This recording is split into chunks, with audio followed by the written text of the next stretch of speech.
Well, good afternoon, Holy Trinity. This is Pastor Daniel checking in with you for the first of the 3 videos that I'm going to do on stewardship for this year. Sorry it took so long for me to get these prepared and to you, but here they are finally, and this is video 1. In video 1, I'm entitling Numbers, where I'd like to just dive into just a little bit of the financials of the church. And be able to disclose information to the members just so that they kind of have a snapshot at what the numbers look like here at Holy Trinity. So with no further ado, let's just dive into the presentation. So if you give me just a minute, I've got to bring up the presentation on my screen sharing program. And there you go. So here we go. So here is the presentation that I've prepared in regards to the numbers for stewardship this year for Holy Trinity. So slide number 1, of course, is our lovely logo, able to incorporate that into our slideshow. So question number 1, why is pledging important? And when I mean pledge, I mean, the monies that we decide to pledge to the church annually, that we agree to give the church over the next calendar year.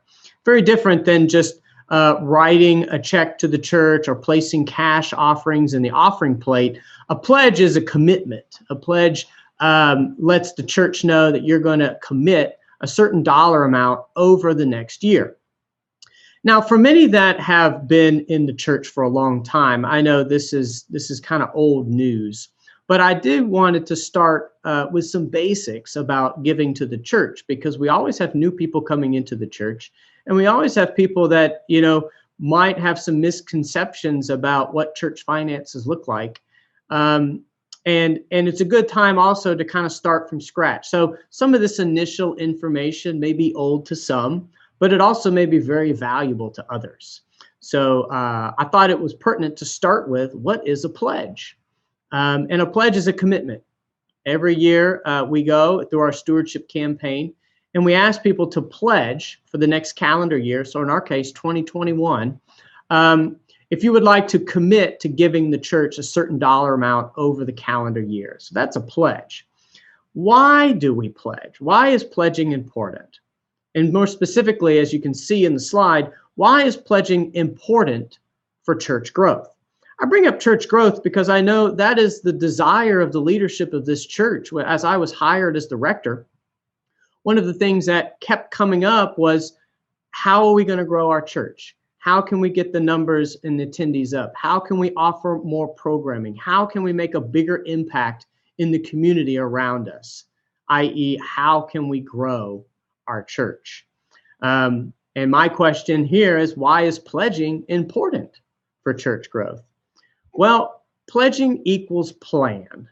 And what I mean by that is, when we have a pledge, when the church can form a budget for a calendar year, the church can then make plans. We can make certain financial plans about how we're going to be able to spend our monies in the next calendar year. So it's very hard to make plans for the future without knowing exactly where we're going to be financially within that next year. And pledging is what helps us do that. When people pledge to the church, it allows us to form a budget. And then based on that budget, myself and the church leadership can make plans for the future. So that's why pledging is important for church growth, because the pledging itself equals the plan. I think it's important to start off talking about the difference between operating funds and restricted funds. So when we talk about, how the church divides up and manages the monies that it has, I would argue that we have 2 big categories: operating funds and restricted funds. And it's good to talk about these 2 so we have a working knowledge of what they are. And we're going to start first with restricted funds. So what are restricted funds? Well, first of all, restricted funds are funds that are set aside for specific purposes and or ministries. And what I mean by that is these are monies that are given to the church, and they're given for a specific reason. People might give for outreach. They will write a check or give cash monies or make a contribution to the church, and they'll specifically say, I want these monies to go to outreach, or I want them to go to the Altar Guild Fund, or I want them to go to Cursillo or Memorial Garden, or a list of other funds that we have. These are called restricted funds, and they're designated restricted because they're restricted for that use to which they were given. Now, what that means is we can't use them for our budget.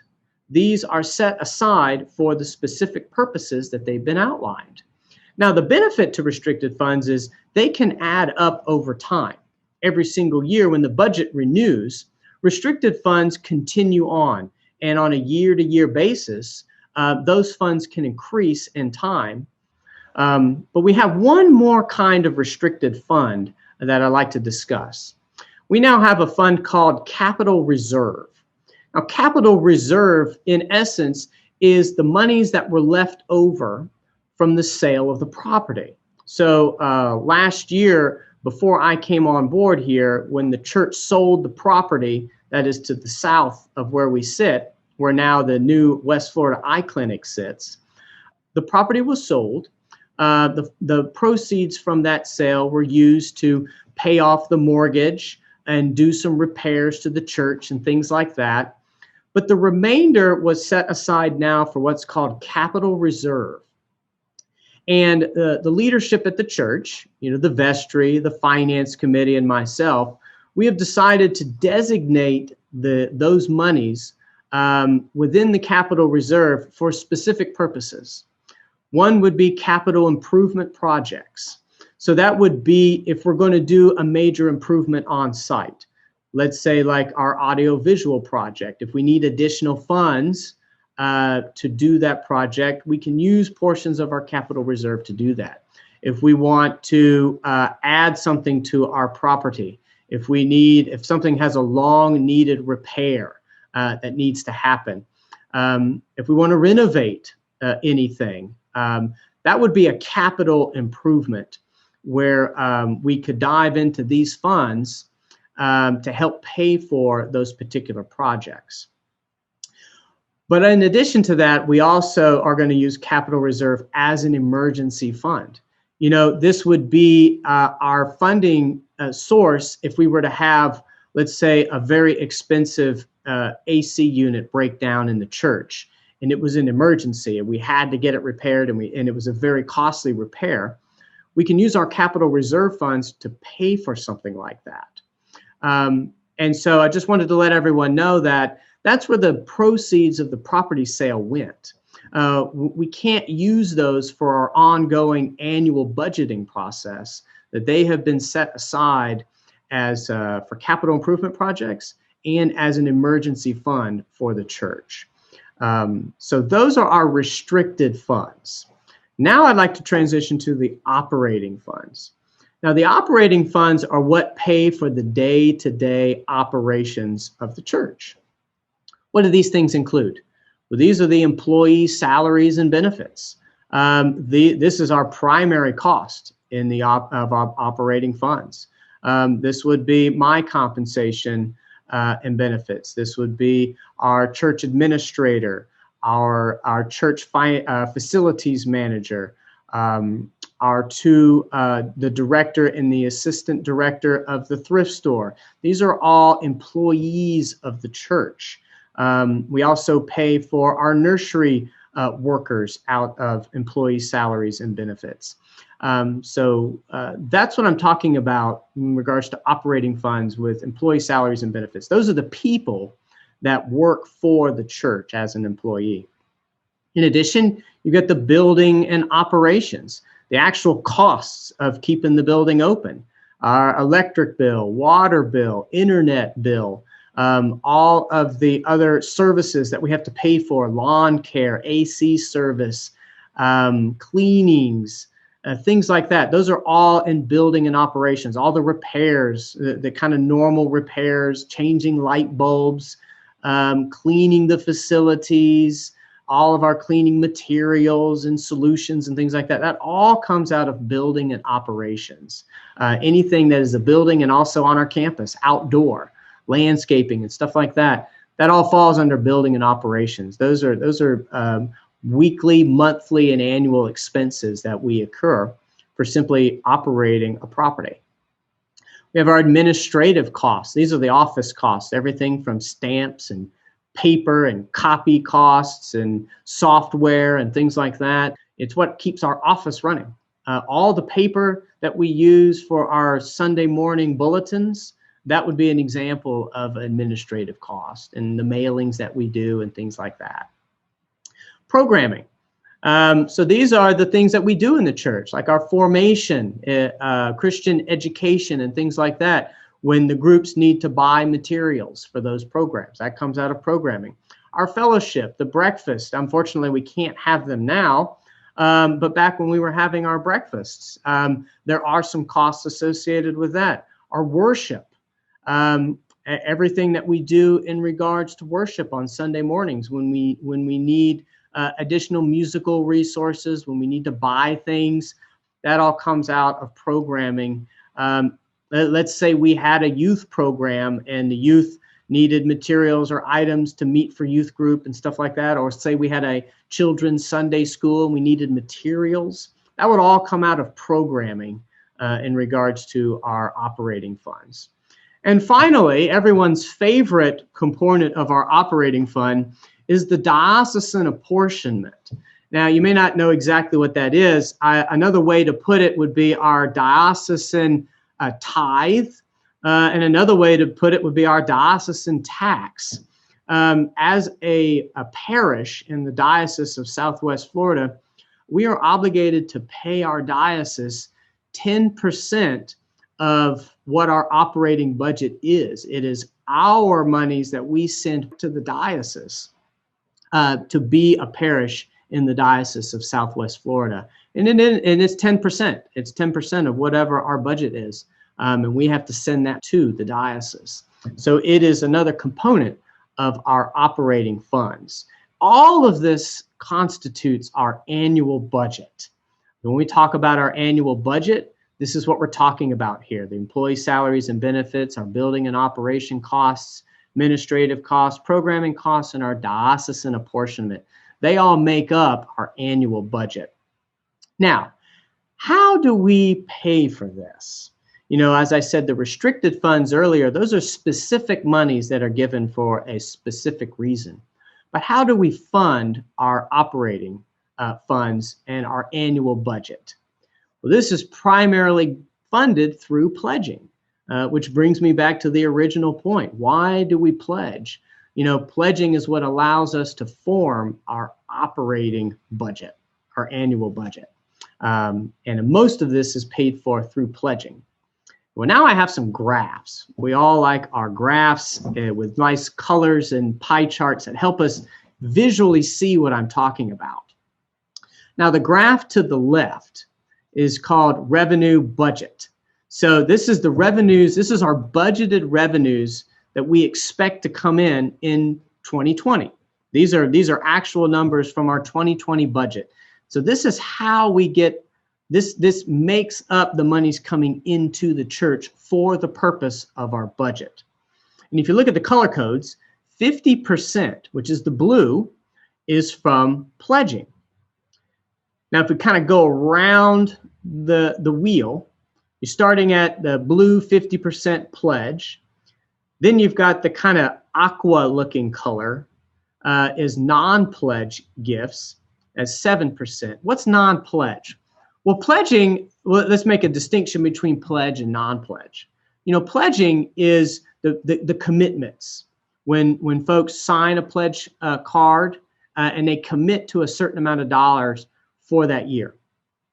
Non-pledge income is people who give to the church, and so we know who they are and we know their name. They are what we call a giver of record. That means, you know, we can tie the funds to a person or a member of the church, but they haven't pledged that money. That's what non-pledge income is. So we know who's given it. but it hasn't been ever committed or promised to the church. Sometimes it's above and beyond money, and sometimes it's folks who prefer not to pledge, but they want to give, so it goes into this category. So that's 7% of our budgeted income comes from non-pledge monies. That little sliver of green that you can see, there's not even a number attached to it. It's less than 1%. That's called loose plate offerings. So what loose plate is it's the cash monies that are given in the offering plate on Sunday mornings, but we don't know who it is because it was cash monies. So they are just thrown into the plate, and we have no way of attaching them to a person who gave it. So it goes into this category, and it's less than 1% of our budgeted income. Then you've got the kind of yellowish orange color, more yellow than anything, I think. The yellow color, it's designated Christmas and Easter. That's 2% of our income. Those are monies that come from our two asks during Christmas and Easter time. They're kind of additional times when we ask the people to give funds to the church. It represents about 2% of our income. And then the second largest, as the big red piece of the pie, is the thrift store. You know, our thrift store, arguably, I don't have the actual numbers from the diocese. I'd love to find this out. But I'm willing to bet our thrift store might be the top performing thrift store in the entire diocese. If it's not the top performing thrift store in the diocese, it would have to be top 2, top 3. But I would be pretty certain we probably have one of the best performing thrift stores in our diocese. 37% of our budgeted income comes from our thrift store, which is a sizable amount of money. And then the 4% that you see is just other.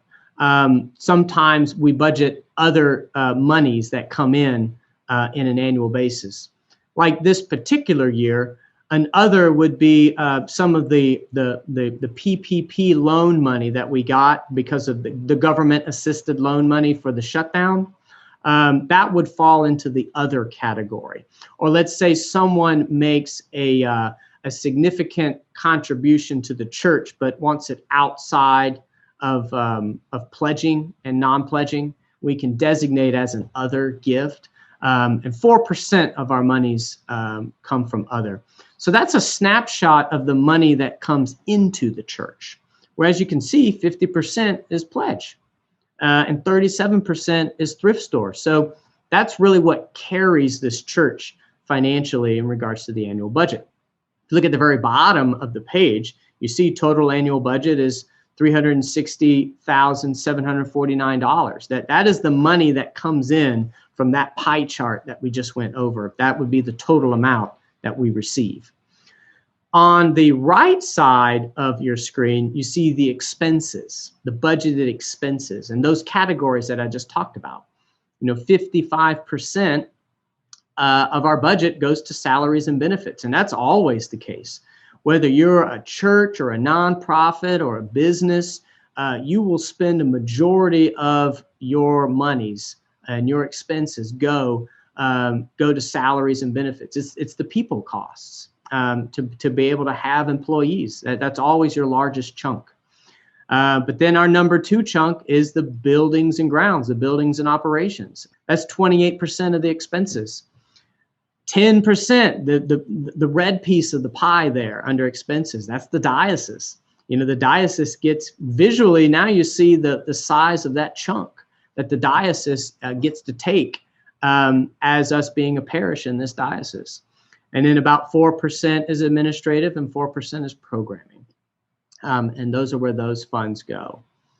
And so that makes up our annual budget. You got the monies coming in on the left side and the money's going out on the right side.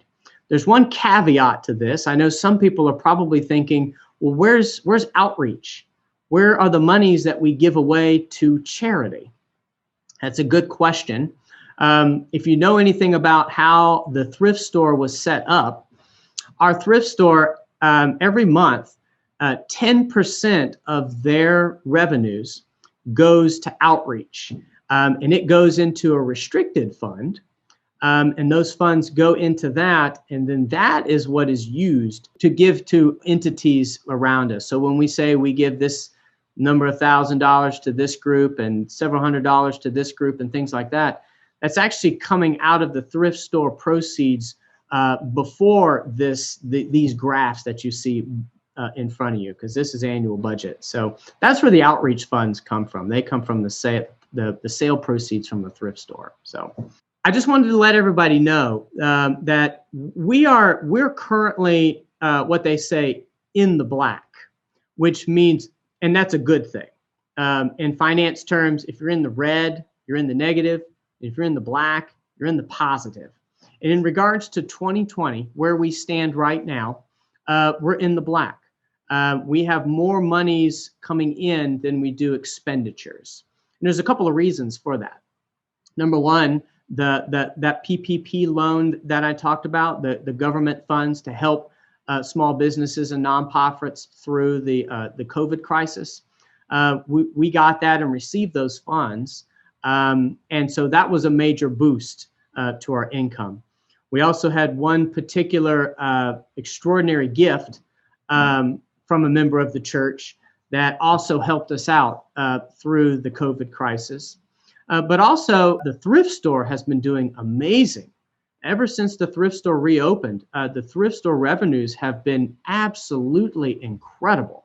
And that has also helped during our economic downturn. But in addition to that, we've also cut expenses. We haven't had a music person ever since March. And that was an employee that we weren't needing to pay right now. So all of these things factor in to why we're currently in the black, where our revenues are greater than our expenses. So for the year 2020, and we're projected to finish in the black this current year, we've done quite well. And the blessings that have been bestowed upon us by God during this very difficult time have been absolutely amazing. And I just want everyone to know that from a 2020 standpoint, we're doing very, very well. And we should all be very, very thankful for what we've been able to accomplish here at Holy Trinity from a financial standpoint. But looking forward to 2021, I've identified, and I'm not the only one, a lot of this information is coming from talks with our finance committee and our vestry. And these are some of the future issues that we've identified. One of them is a historical downward trend in pledging. Now, what do I mean by that? Well, I've got a graph. So take a look at this graph. So as you can see along the bottom, I've got the years, 2010 all the way to 2020. So what this graph shows is the pledge history here at Holy Trinity from 2010 all the way to 2020. So it's about 10 years worth of data. And on the right-hand side, you've got numbers 0, 45, 90, 135, and 180. Those correspond to the values of the bar graph. And then on the left side, you've got some dollar amounts, 0, 665, 67,500, 135,000, 202, 5,000, 500,000, and so on. Those numbers they correspond to the blue line graph that you see. So what are we looking at here?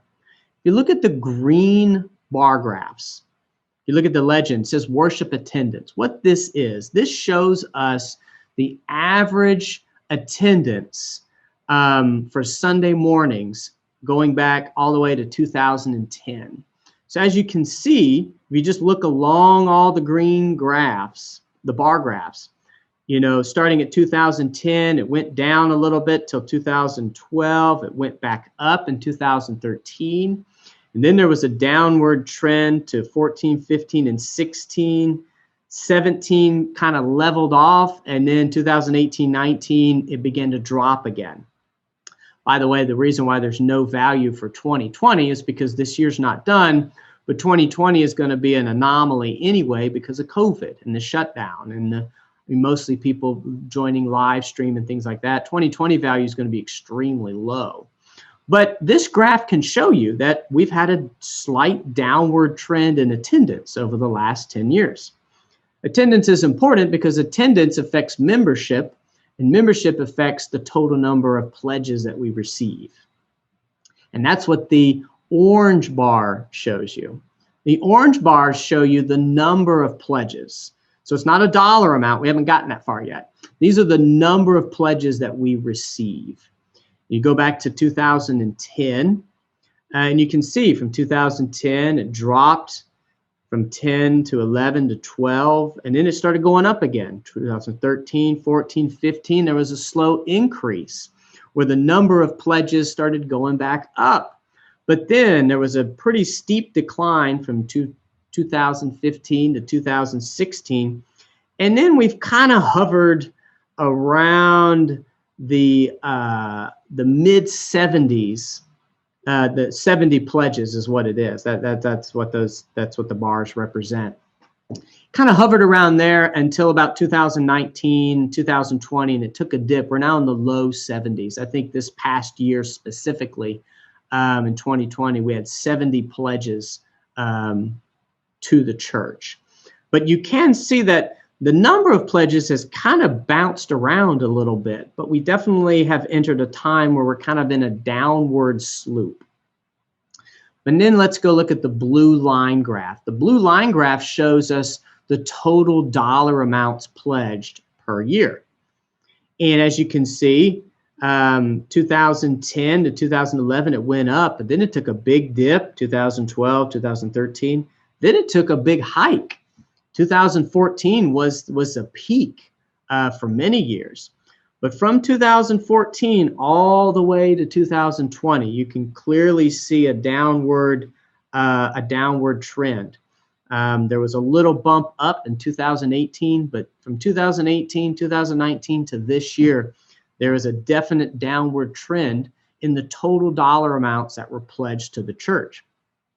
So I think this graph is just helpful from an awareness standpoint. If we know where we've been and also it can identify any trends in the graph, I think that's important as we look at the total financials of the church and also trends that we need to kind of tackle in order to be able to move forward and be able to grow and build the church. And obviously from this graph, one of the things that we need to be able to tackle is the downward slope. We need to be able to stop the downward trend and get it to level off so then we can start going back up again. So that would be a major goal, I think, from 2020 to 2021 would be to stop the downward trend and at least get it to level off, if not maybe be able to start getting the graph going back up. So a couple of issues. We already talked about the historical downward trend. The next one is an interesting one. I'm just calling it an overdependence on the thrift store. Now, what on earth do I mean by that?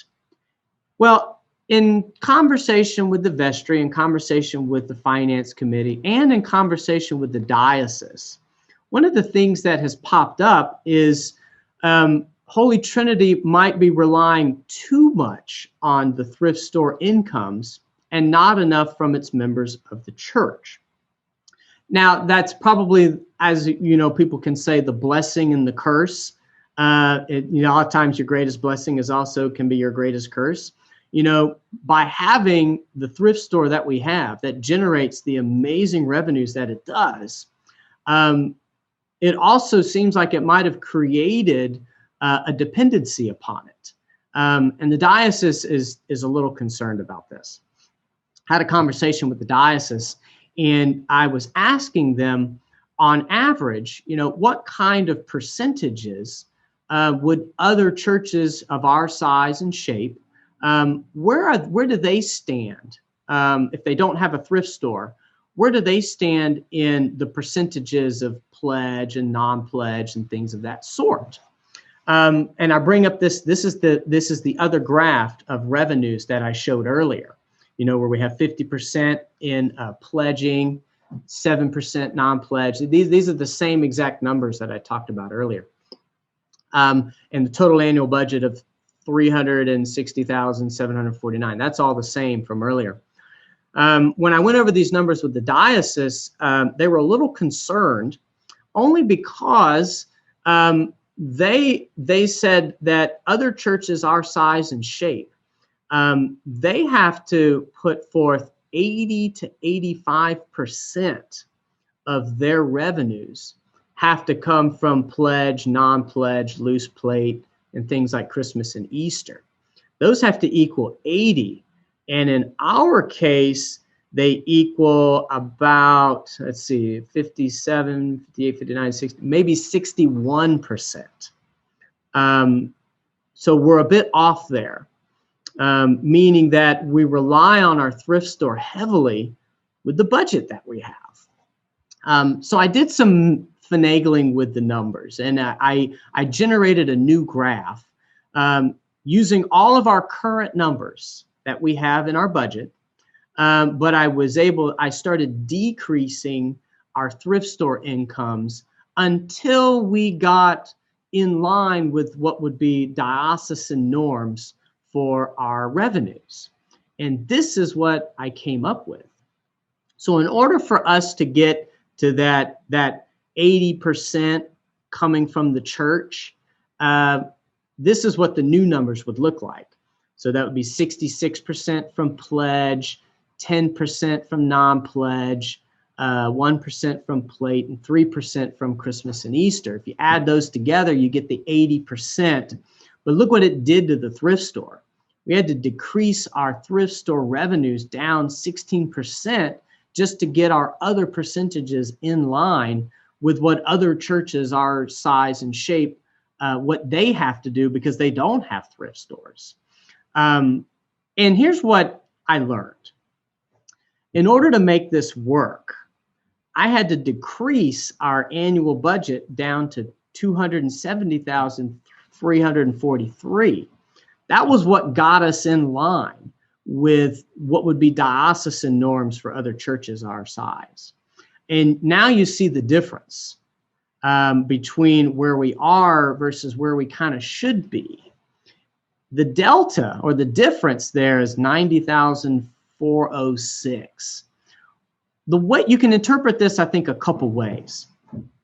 But the way I like to look at it is we might be living about 90,406 over our means, meaning that that's the amount of money that we're kind of living in addition to what we should be, and we're relying too much on the thrift store, and that's the specific dollar amount that it is, because we're not in line with what the church should be supplying from itself. Or another way to look at it is in order for us to get in line with our revenue structure, the church and the members of the church and the people who attend the church need to probably come up 90,406 in the giving category in order to make the percentages line up better with other churches our size and shape around the diocese. So that was kind of like a let's play with the numbers kind of thing. This isn't an alarming kind of thing, but what it does is it should bring to our attention that even though we have this wonderful blessing of the thrift store, have the members of Holy Trinity become too reliant upon it in the income category? That's the question that we have to discern amongst ourselves. So that's what I meant by an overdependence upon the thrift store. Okay, so how do we fix these things? You know, both the downward trend and the overdependence on the thrift store revenues. How do we fix these things? Well, I'm not trying to be facetious here and point out the obvious, but I mean the way you fix revenue issues at the church is quite simple. You can increase the total number of pledges, and you can increase the amount per pledge, because of course that's going to increase the net total.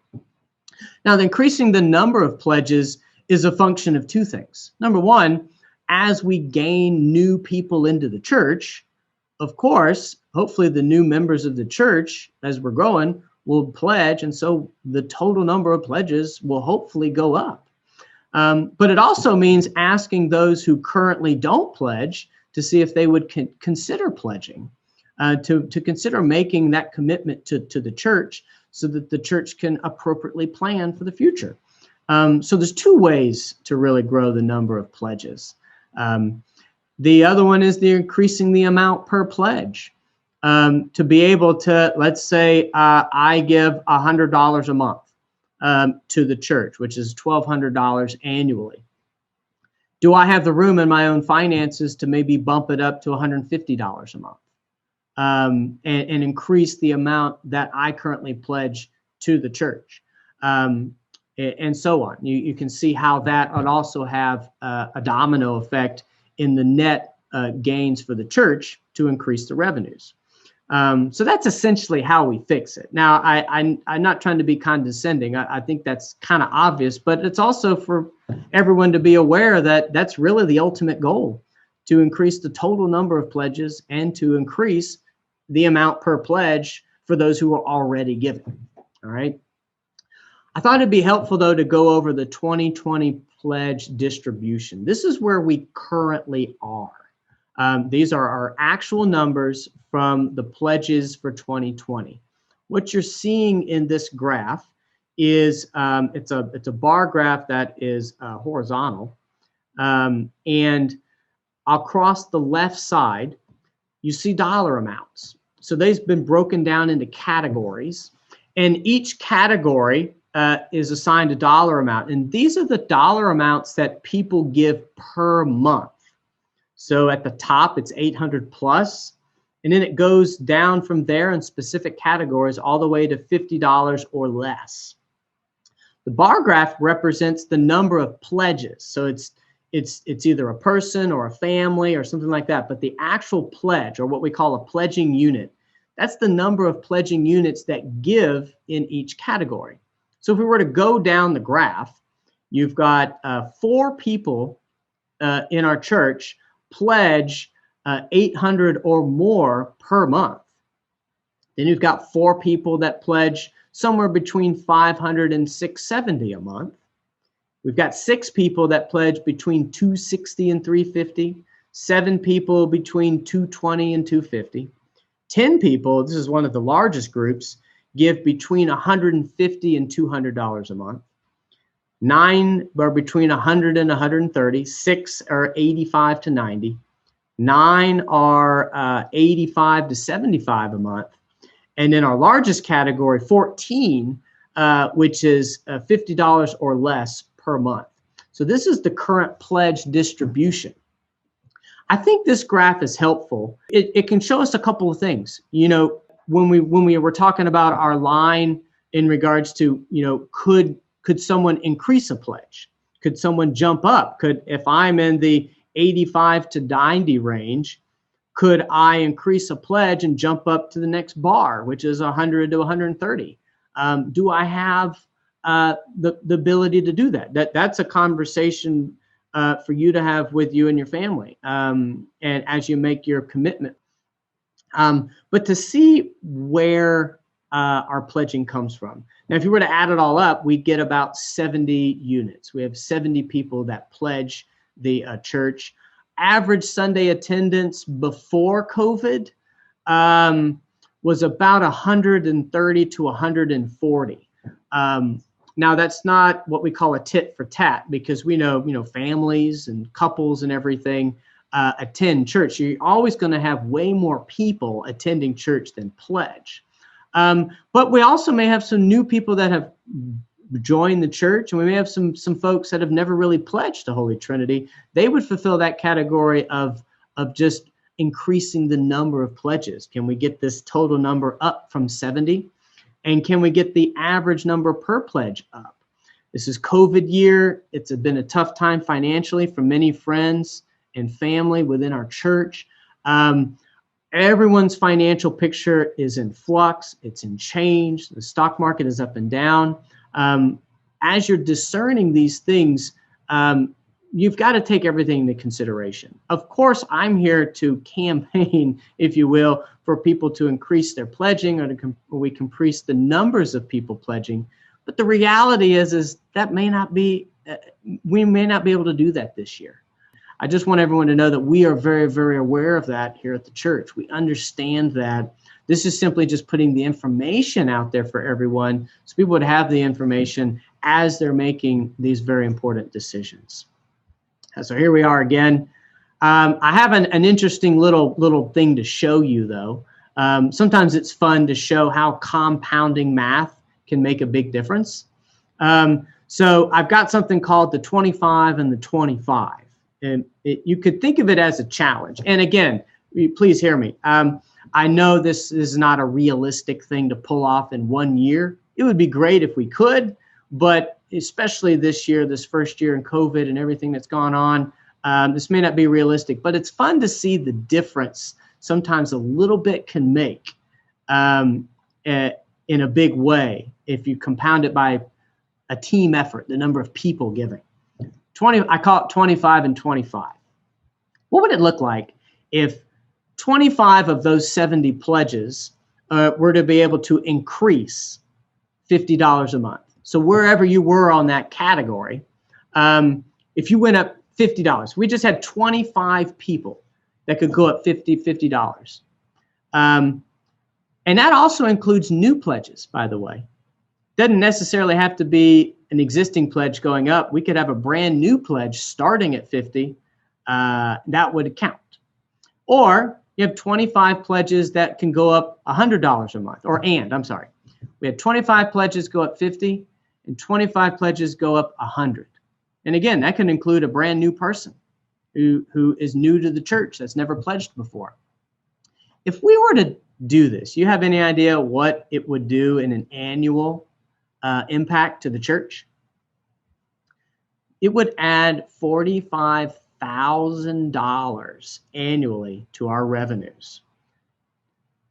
That should just show us all like the amount that sometimes a little bit here and there can have an effect if we compound it by the number of people and then we put it together from an annual perspective.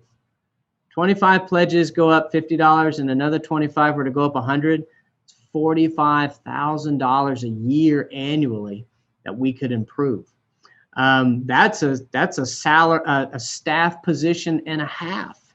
You know, it's one of our goals to eventually be able to hire someone to do a Sunday school ministry or to coordinate and manage Sunday school ministry for our children. And then hopefully have someone to do youth group and things like that. That would pay for that easily and then some. So it just goes to show you, I like doing the fun math sometimes to see how little adjustments can make a big difference. There you go. But I want to end with this. Every pledge matters. It doesn't matter if you give $5 a month or $500 a month. The point is to pledge. The point is to have that dollar amount committed to the church, because again, it goes back to that original slide. It's the commitment that means something. It's the commitment that allows us to be able to plan, to be able to design a budget so that we can grow. You know, a lot of folks have asked me, how are we going to grow the church? How can we grow the church back? Well, you know, you grow the church. I'd make the argument with good programming.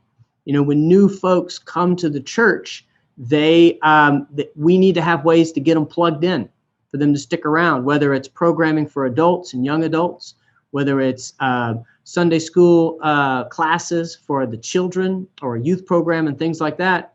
You know, people can come to church on Sunday morning and enjoy it, but it's the programming that keeps them coming back, where they get involved with the church. And quite often, in order to do programming, we have to hire people to help out. And we have to have staff positions to help out with that. And that can only happen if we can increase our annual budgets and things like that. And that starts with pledging.